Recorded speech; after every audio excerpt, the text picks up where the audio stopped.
combattre le harcèlement et le mal-être que cela implique, nous nous sommes mis dans la peau de chevaleresses et de chevaliers avec nos cœurs vaillants.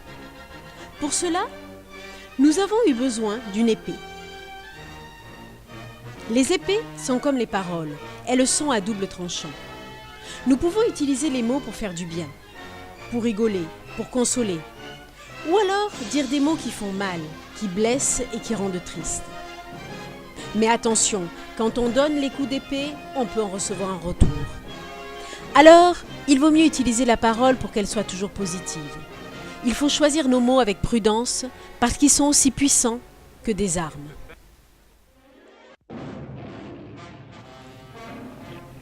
Le deuxième élément de la chevaleresse et du chevalier, c'est le bouclier.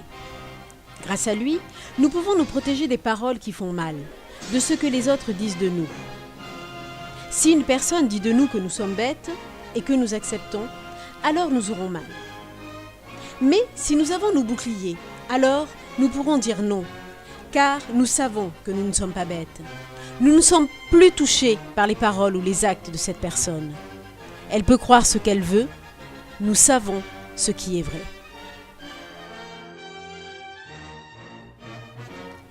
Maintenant que nous avons nos épées et nos boucliers, que pouvons-nous faire ?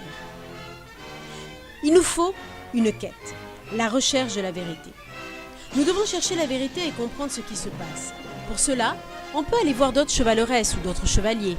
On peut aussi parler à des adultes, des personnes de nos familles, et pourquoi pas la maîtresse ou le maître. Dans la recherche de la vérité, il ne faut pas s'inventer ou se laisser emporter par des histoires fausses, car cela nous rend malheureux. Il faut accepter que nous ne pouvons pas tout savoir et tout arranger.